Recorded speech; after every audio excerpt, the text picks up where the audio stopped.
Exercise 1.3 है।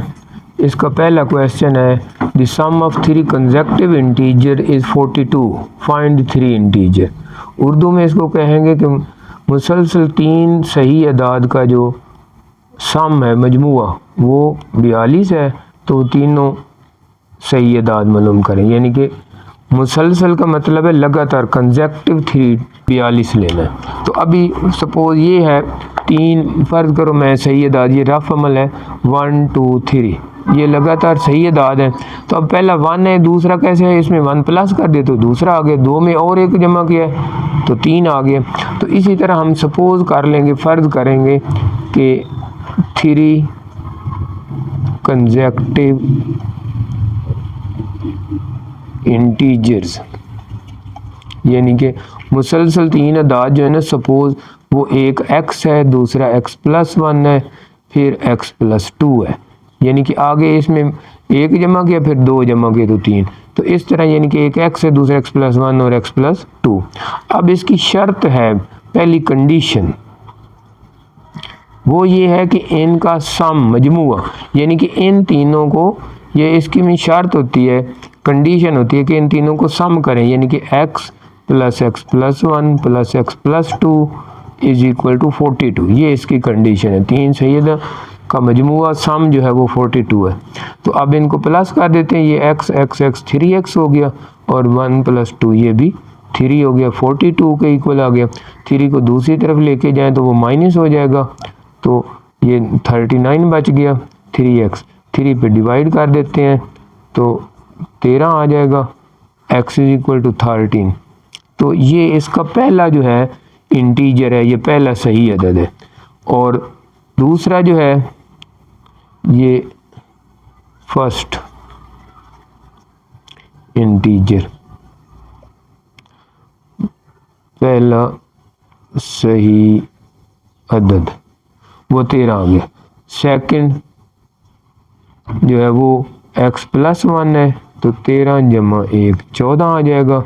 और third integer, ये तीसरा सही अदद जो है x+2, 13 जमा 2 वो 15 आ जाएगा।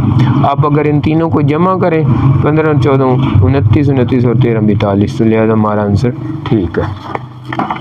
क्वेश्चन नंबर 2 है, ये डायग्राम ये बनी हुई है, इधर मैंने भी बना दी है। तो ये राइट एंगल ट्राइंगल ABC, यानी कि ये जो मुसल्लस है ABC, ये राइट एंगल है। राइट एंगल का मतलब क़यामतुज़्ज़ाविया मुसल्लस है, जिसमें एक ज़ाविया 90 डिग्री है, उसको इंग्लिश में राइट एंगल ट्राइंगल कहते हैं, उर्दू में क़यामतुज़्ज़ाविया मुसल्लस कहते हैं। इसकी एक लेंथ उसने दी है AC, वो है √3 + 500। ये उसने कहा है कि AC इज़ 300 + 500, यानी कि AC की लंबाई जो है वो 300 + 500 है। अब इसका ये पूरी ट्राइंगल जो ABC है, इसका एरिया भी उसने दिया है, यानी कि एक तो ये इसकी लेंथ दी है AC √3 + 105 cm, और एक एरिया का मतलब रकबा, यानी कि area of triangle ABC, मुसल्लस ABC का एरिया भी उर्दू में लिख देते हैं, रकबा भी लिख देते हैं। तो वो भी उसने दिया है, ये दिया हुआ है एरिया ऑफ ट्राइंगल 1 + 15 100 cm²। ये इसका ट्राइंगल ABC का एरिया, ये दोनों चीज़ें गिवन है सवाल में। तो हमने AB की लेंथ फाइंड करनी, लंबाई, ये जो साइड अभी हम करते हैं कि ये जब एरिया दिया हो तो ट्राइंगल का एरिया ऑफ ट्राइंगल, इसका फार्मूला पहले लिख देते हैं, हाफ बेस क्रॉस एल्टीट्यूड भी लिख देते हैं, परपेंडिकुलर भी लिख देते हैं, एल्टीट्यूड उर्दू में लिखते हैं मुसल्लस का रकबा बराबर है 1/2 ज़रब कायदा ज़रब इर्तफ़ा या अमूद। अब इस मुसल्लस में ये हमारे पास एल्टीट्यूड है, ये हमने फाइंड करनी है, ये इसका कायदा है और एरिया हमें ये दिया हुआ है। तो हम एरिया के नीचे 1 + 15 ये लिख देते हैं, ये 1/2 लिख देते हैं। कायदा जो बेस है वो √3 + √5 है, और ये जो बेस है एल्टीट्यूड जो ए बी है ये असल में हमने फाइंड करनी है। तो अब ये 2 जो है इसको इधर हम मल्टीप्लाई कर देते हैं क्योंकि डिवाइड हो रहा है। तो 2 को मल्टीप्लाई किया तो 2 को 1 से किया तो 2 ही आ जाएगा, लेकिन 2 को 15 से किया तो 215 का स्क्वायर रूट रह गया। 300 + 500 और क्रॉस ए बी। अब हम ए बी को फाइंड करना है तो इसको दूसरी तरफ क्या कर देंगे, मल्टीप्लिकेशन हो रही है तो इसको डिवाइड कर देंगे। 2 + 2 15 का स्क्वायर रूट ओवर √3 + √5। इसको हम लेफ़्ट साइड पे लिख लेते हैं क्योंकि ना इसको हमें रैशनलाइज करना पड़ेगा। 2 + 2 15 का स्क्वायर रूट ओवर √3 + √5। इससे कोई फ़र्क नहीं पड़ता, लेफ़्ट साइड को राइट पे लिखते हैं, राइट को लेफ़्ट में। तो अभी हम इसको रैशनलाइज करते हैं। √3 माइनस √5, नीचे भी √3 माइनस √5। इसको मल्टीप्लाई करते हैं पहले 2 के साथ, तो ये 2 और √3 आ गया, फिर -2 √5 आ गया, फिर 2 को इससे दी तो 2 और ये 15 को 3 से दी तो ये 15 क्रॉस 3 स्क्वायर रूट के अंदर स्क्वायर रूट तो 45 आ गया। फिर इसको दी तो -2 और 15 को 5 से दी तो 75 आ गया। नीचे √3 का स्क्वायर और -√5 का स्क्वायर। अब ये जो है 2√3 -2√5, इसकी हमने फैक्टराइजेशन 45 की करनी है तो वो बनेगी 2 × 5 क्रॉस 3 क्रॉस 3, यानी कि ये 3 2 टाइम आया तो इसको बाहर निकाल लेते हैं स्क्वायर रूट से, तो ये 3 2 से मल्टीप्लाई होकर 6 बन जाएगा और अंदर 5 का स्क्वायर रूट। आगे ये 75 को भी हम लिख सकते हैं 5 × 5 क्रॉस 3, ये स्क्वायर रूट बाहर 2 है तो ये 5 बाहर आके 5 2 10 बन जाएगा, -10 और अंदर ये √3 रह जाएगा। नीचे √3 का स्क्वायर 3 -5। तो अब जो है सेम टर्म लाइक टर्म जो है वो 2√3 और 10√3 है, तो 2√3 - 10√3 तो ये बन जाएगा -8√3, और 6√5 और -2√5 ये भी लाइक टर्म है, इनको उर्दू में कहते हैं हम किस्म रकूम। तो जो लाइक टर्म है वो 6 में से 2 गया 4 और √5, 3 -5 -2 आ गया, दोनों के नीचे अलहदा लिखते हैं तो -8√3 ओवर 2 अलहदा और +4 √5 ओवर -2 अलहदा। ये माइनस से माइनस काट गया, 2 4 हो गया और ये माइनस ऊपर चला जाएगा तो ये बन जाएगा 4√3 -2√5। तो ये ए बी की वैल्यू √3 और √5 की शक्ल में आएगी, क्योंकि हमने उसने कहा था कि a × √3 + b × √5 की शक्ल, यानी कि इस तरह उसने कहा था ए बी की value a √3 + b √5। A B integer हैं यानी कि सही अदाद हैं, तो a 4 के इक्वल है और b -2 के इक्वल आ गया। हाँ जी, क्वेश्चन नंबर 3 एक्सरसाइज 1.3 है, इसका क्वेश्चन नंबर 3 पहले इंग्लिश मीडियम में पढ़ देते हैं। A rectangle has sides of length 2 + 18 square root and 5 - 4√2। Express the area of rectangle in the form of a + b √2 where a and b are integers. तो ये असल में मुस्ततील की लंबाइयाँ हैं, इजला की 2 + 18 का जज़र है और 5 - 4√2 है। तो मुस्ततील का एरिया इस शक्ल में हमने लिखना है, ए और बी जो है वो सही अदाद है। तो मुस्ततील की लंबाइयाँ जो हैं उसका मतलब है कि ये ज़्यादा बड़ी रकम है तो ये लंबाई होगी और ये चौड़ाई होगी। तो लेंथ जो है मुस्ततील की वो हम ले लेते हैं 2 + 18 स्क्वायर रूट, इसको लंबाई भी कह सकते हैं। और ये विड्थ या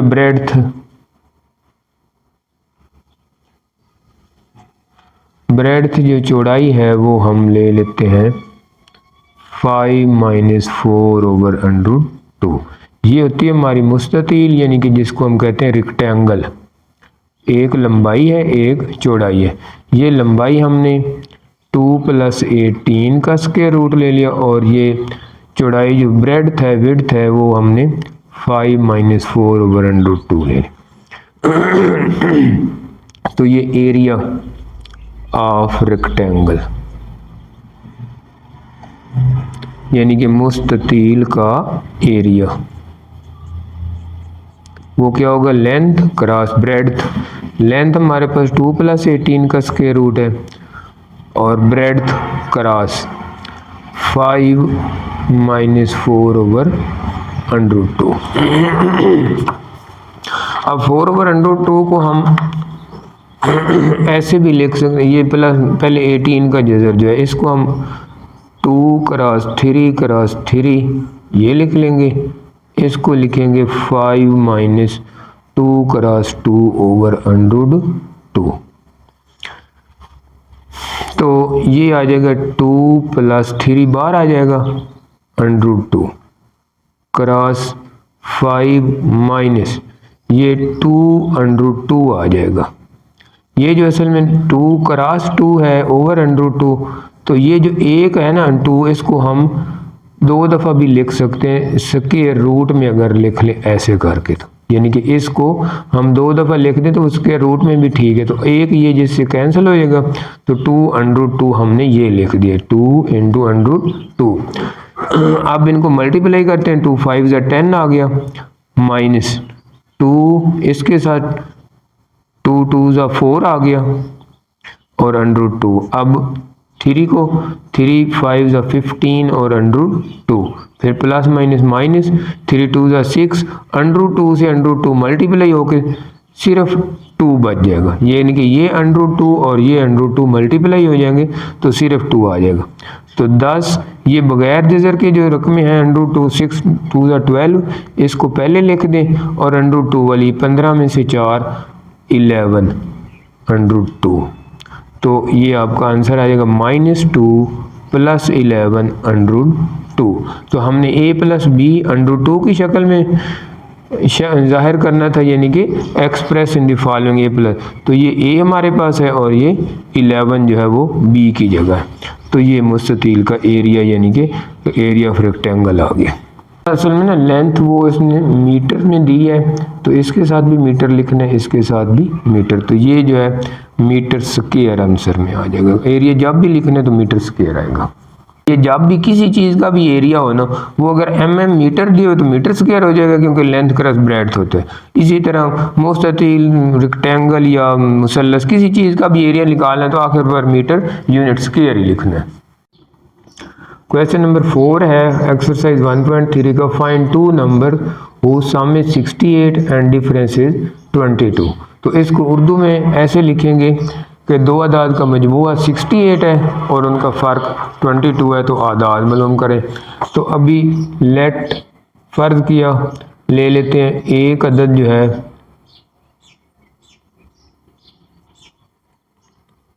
वो x है फर्स्ट नंबर,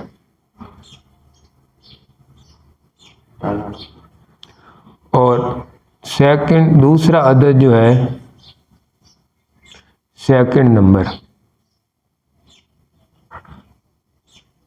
वो y है। तो अब इसमें दो शराइत हैं, एक कंडीशन 1 यानी कि शर्त नंबर 1 वो ये है कि इन दोनों को प्लस कर दें, मजमुआ कर दें, x + y = 68। दूसरी शर्त कंडीशन नंबर 2 वो है डिफरेंस, यानी कि इनको फ़र्क कर दें तो ये 22 बन जाएगा। अब ये दो इक्वेशन बन गई, x plus y equal to 68, x minus y equal to 22। तो इन दोनों इक्वेशन को हम साइमल्टेनियसली सॉल्व कर लेते हैं। तो ये इक्वेशन नंबर 1 है और ये इक्वेशन नंबर 2 है। तो 1 प्लस 2 यानी कि एडिंग 1 प्लस 2, तो x plus y is equal to 68, x minus y is equal to 22। तो ये इनको प्लस करते हैं, ये दोनों काट जाएंगे, 2x इज इक्वल टू 10 और 6 2 8 तक 9, डिवाइड किया 2 पर तो 245 आ जाएगा। तो इसका मतलब है कि x जो है वो हमारा 45 आया है। तो अब इन दोनों इक्वेशन में किसी में x की वैल्यू पुट कर देते हैं, चाहे फर्स्ट में चाहे सेकंड में। तो सेकंड में फर्स्ट में करते हैं, x plus y is equal to 68, तो x की जगह 45 plus y is equal to 68, तो y is equal to 68 minus 45, 8 में से 5 गया 3, 6 में से 4 गया 2। तो ये एक अदद जो है वो फर्स्ट नंबर वो 45 है और दूसरा नंबर जो है वो 23 है। अब इन दोनों को डिफरेंस कर लें, 22 आ जाएगा, इन दोनों को प्लस कर लें तो 68 आ जाएगा। Question number 5, exercise 1.3. The weather in Lahore was usually warm during the summer of 2024.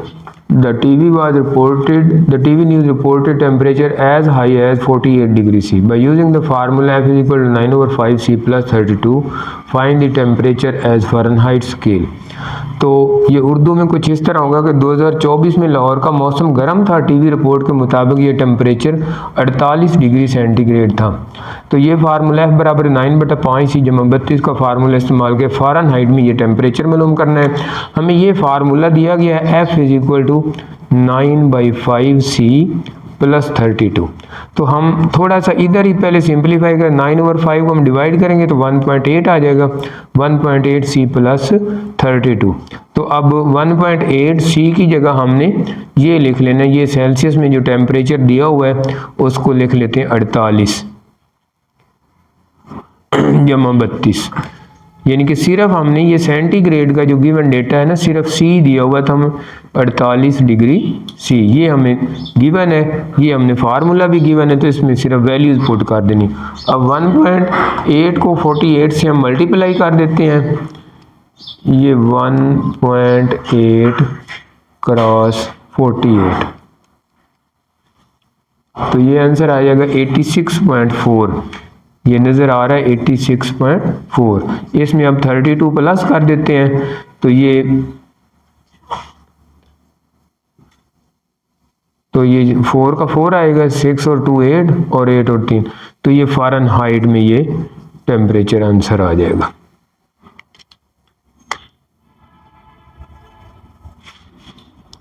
Number 6 है exercise 1.3। Sum of ages of father and son is 72 years. 6 years ago, father's age was 2 times the age of the son. What was the son's age 6 years ago? यानी कि अब जो मौजूदा उम्रें हैं उन बाप और बेटे की, उनका जमा करें तो 72 साल है, और 6 साल पहले बाप की उम्र बेटे की उम्र का 2 गुना थी। तो 6 साल पहले बेटे की उम्र क्या थी? अब मैं उर्दू में ये देखो, बाप और बेटे की उम्रों का मजमुआ जो है अभी 72 साल है, लेकिन 6 साल पहले बाप की उम्र बेटे की उम्र का 2 गुना थी। बेटे की 6 साल पहले उम्र कितनी थी? तो प्रेजेंट मौजूदा जो है, सपोज सन्स एज जो है, बेटे की उम्र सपोज हमने फर्ज किया x है, और फादर्स एज जो है वो y है।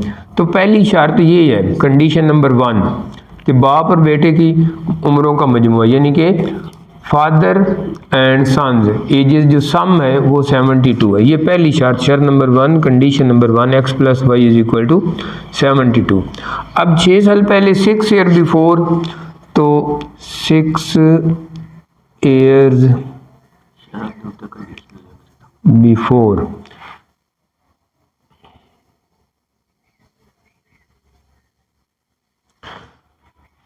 तो 6 ईयर बिफोर जो है सन्स एज हो जाएगी x माइनस 6, और यानी कि 6 साल पहले, 6 साल पहले ये बेटे की उम्र है। और 6 साल पहले जो है फादर्स एज वो हो जाएगी y-6, ये बाप की उम्र है 6 साल पहले। तो अब कंडीशन नंबर 2 जो है, शर्त नंबर 2 वो ये है कि father age was 2 time of the son, यानी कि बाप की उम्र बेटे की उम्र से 2 गुना, यानी कि ये जो इसकी उम्र है इससे 2 गुना है, तो y-6 जो है वो इसका 2 गुना है, यानी कि इसको डबल करें तो फिर इसके बराबर है। 2 गुना का मतलब 2 टाइम्स x-6, यानी कि चूंकि बाप की उम्र ज़्यादा है और डबल है तो इसको हम इससे मल्टीप्लाई करेंगे 2 से, तो फिर ये इसके इक्वल आएगी। अब इसको हम ज़रा सिंप्लीफाई करते हैं, y-6 is equal to 2x-12। अब ये एक तरफ ले जाते हैं 2x, इस y को इधर ले आए -y हो जाएगा, -6 ये -12 + 12 हो जाएगा, तो ये 2x - y is equal to 6 बन जाएगा। 12 में से 6 गया 6, तो ये इधर लिख दिया और ये इधर लिख दिया, इससे कोई फ़र्क नहीं पड़ता। अब एक आपकी इक्वेशन ये है, दूसरी ये है। तो अब इधर 1 + 2 कर देते हैं, यानी कि दोनों इक्वेशन को ऐड कर दिया, x + y is equal to 72 और 2x - y is equal to 6। तो अब ये ऐड करने हैं तो ये दोनों कैंसिल हो जाएंगे, 2x + x 3x आ गया, और 72 और 6 यानी कि 72 और 6 कितना हो गया 78, तो 3 पे डिवाइड कर दिया तो ये 326 था, तो x इज इक्वल टू 26। ये अब बेटे की उम्र आई है, यानी कि जो मौजूदा है, लेकिन 6 साल पहले हमने फाइंड करनी है, तो 6 years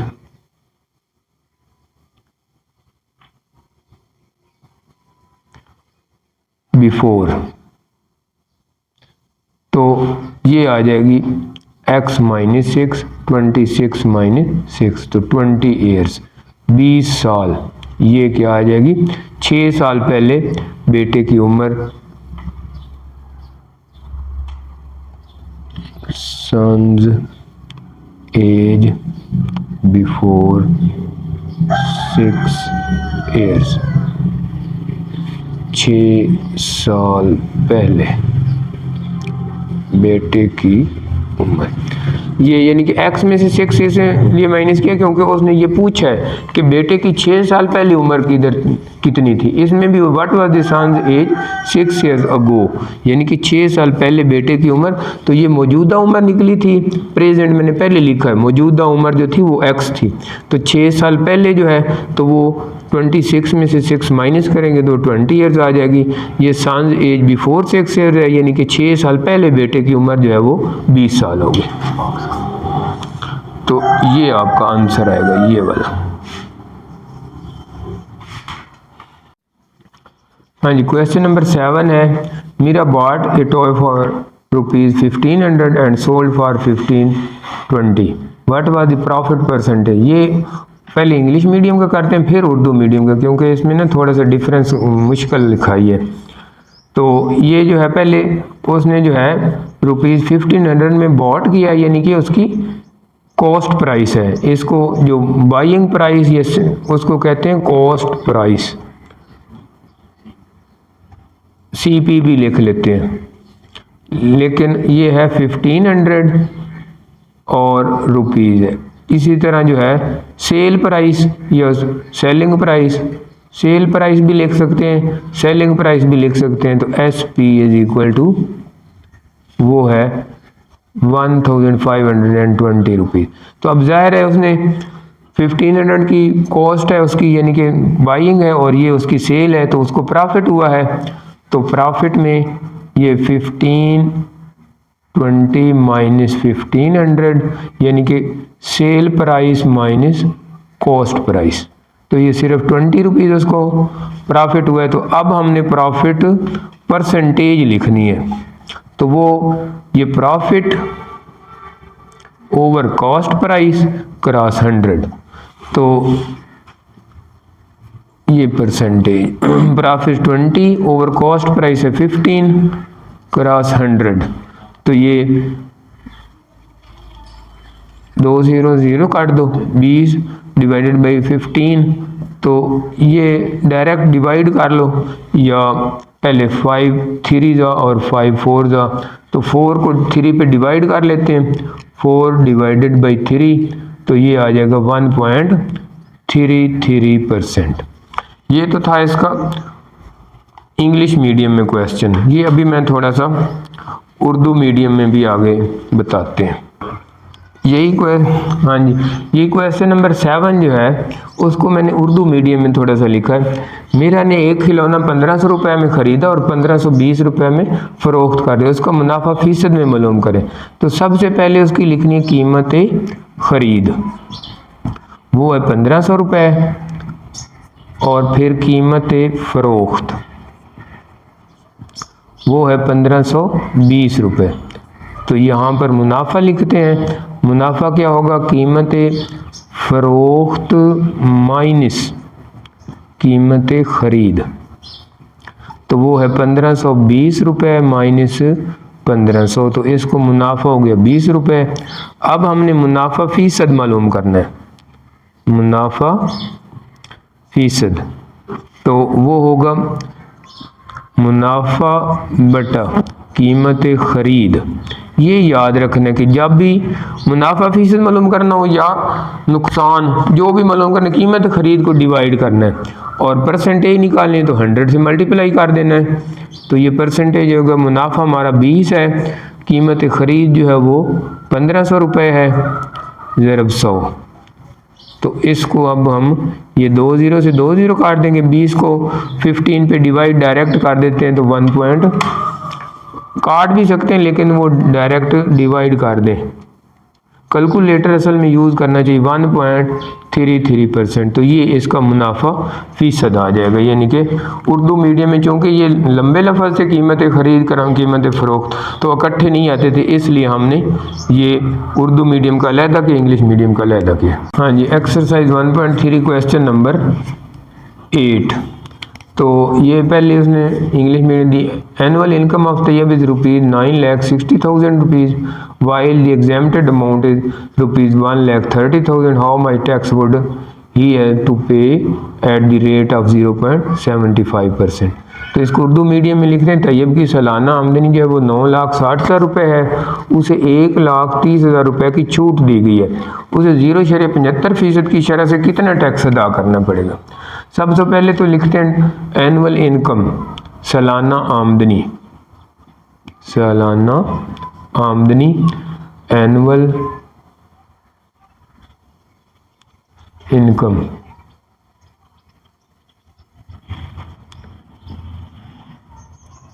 वो है 9,60,000 रुपये। अब जो है इसको टैक्स छूट, एग्जेम्पशन,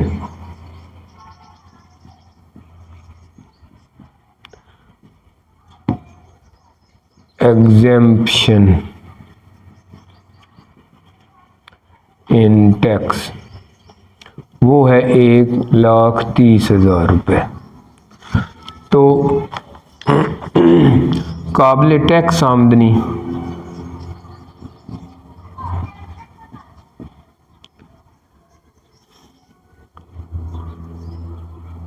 इनकम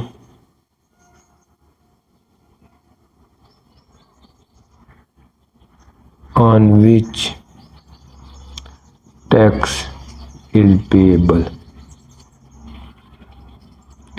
वो होगी 9,60,000 माइनस 1,30,000।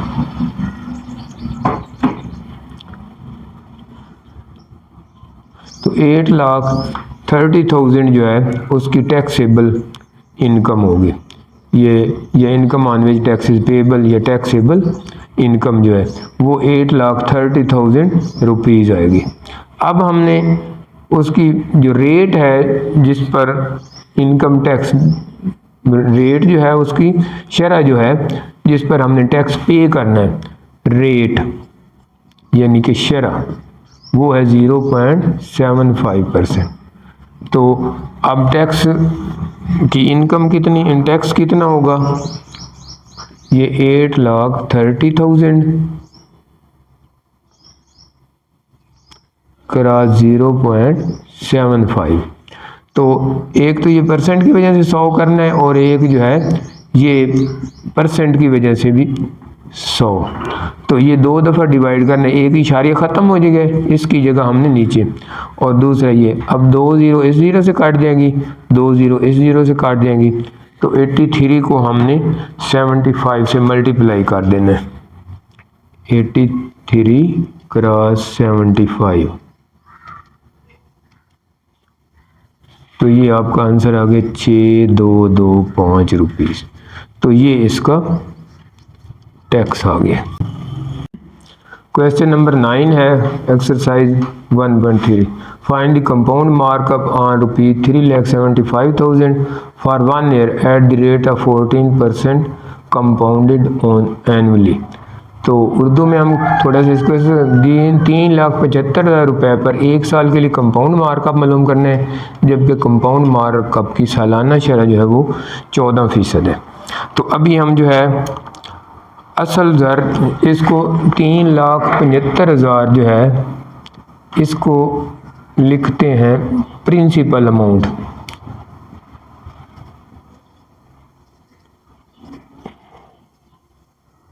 उर्दू में इसको ना असल ज़र भी लिखते हैं, यानी कि जो इब्तदाई सतह पर जो पहले हमारे पास रकम होती है उसको प्रिंसिपल भी कहते हैं, असल ज़र भी उर्दू में कहते हैं। अब इस पर मार्कअप की जो शरह है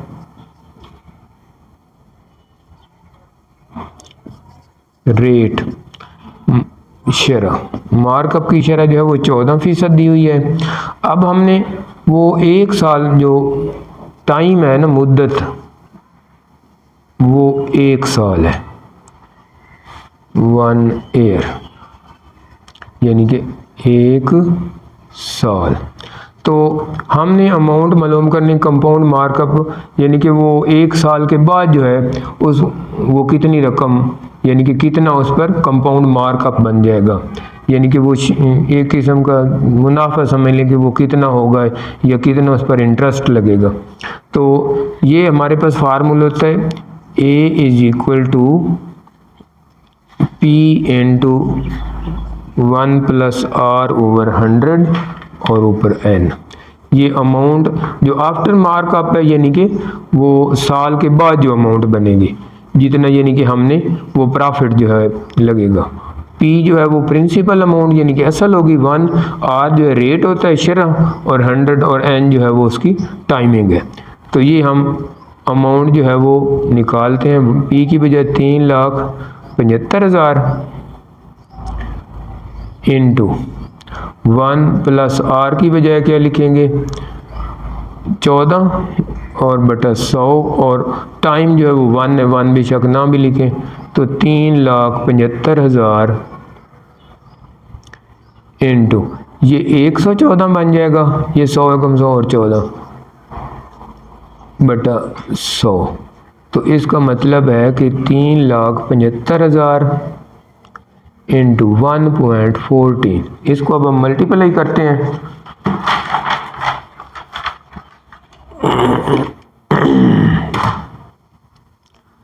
$3,75,000 ज़रब 1.14, तो ये इसका आंसर आएगा 4,27,500 रुपीज़। तो अब मार्कअप हमने फाइंड करना कम, तो इस पर 1 साल के लिए कंपाउंड मार्कअप जो, यानी मार्कअप कितना आएगा, यानी कि उस पर जो भी लफ्ज़ कह दें मुनाफा है या जो भी, तो वो ये जो जितना बड़ा है और जो ओरिजिनल था, यानी कि A - P amount after markup और प्रिंसिपल जो असल ज़र था, तो वो 4,27,500 है माइनस 3,75,000। इसी में से हम 4,27,500 में से माइनस कर लेते हैं 3,75,000 हज़ार, तो ये आ जाएगा 52,500, 52,500 रुपीज़। तो ये हमारा मार्कअप आ जाएगा, यानी कि 1 साल के बाद, चूँकि उसकी मुद्दत थोड़ी है, सिर्फ 1 साल ही है, तो ये उसका मार्कअप। इसके अलावा एक आसान सा जो है वो भी सीधा, चूँकि मुद्दत थोड़ी सी है तो डायरेक्ट जो है ना वो मार्कअप ऐसे भी हम निकाल सकते हैं, लेकिन ये ट्रिक सा मेथड है कि ये 3,75,000 क्रॉस 14/100।